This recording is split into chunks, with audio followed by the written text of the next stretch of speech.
Coupons म्हणजे काय? Hello, आज आपण मायक्रोसॉफ्ट ऑफिसमध्ये कूपन डिझाईन कसे तयार करायचे ते पाहूयात.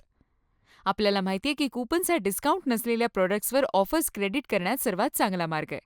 तुम्ही तुमच्या बिझनेसच्या ऑडियन्सना एंगेज करण्यासाठी तुमची स्वतःची कूपन्स डिझाईन करू शकता. चला तर मग सुरुवात करूयात.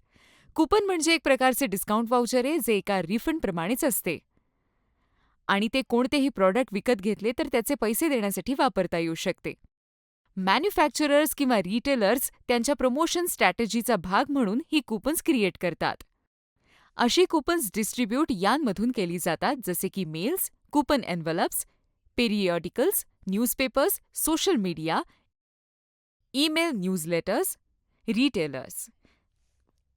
ही डिस्काउंट्स बजेटचा विचार करणाऱ्या ग्राहकांना वस्तूंच्या किमती करून अट्रॅक्ट करण्याच्या उद्देशाने तयार केली जातात. यातील बहुतेक कूपन्सना एक्सपायरी डेट असते. त्याचे डिटेल्स, टर्म्स आणि कंडिशन्स आणि इतर माहिती कूपनवर दिलेली असते. कूपन्स कस्टमर्सना डिजिटली किंवा प्रिंटेड फॉर्मॅटमध्ये डिस्ट्रीब्यूट करता येतात. कूपन्स नवीन कस्टमर्सना तुमच्या बिझनेसकडे अट्रॅक्ट करतात. आधीच्या कस्टमरबरोबर असलेले इंटरॅक्शन आणि रेव्हेन्यू वाढवतात. फिजिकल कूपन्स तुमच्या स्टोअरमध्ये देता येऊ शकतात आणि digital coupons social media, campaigns आणि कंपनी वेबसाईटवर मार्केटिंग मेसेज करून देता येऊ शकतात.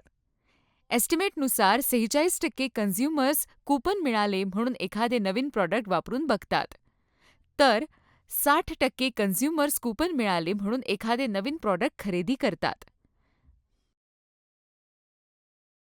कूपन्स हा सेल वाढवण्याचा एक सक्सेसफुल मार्ग आहे. मग त्यांचा उद्देश कस्टमर्सना फिजिकल स्टोअरमध्ये किंवा वेबसाईटला भेट देण्यास एन्करेज करणे या दोन्हींपैकी काहीही असला तरीही.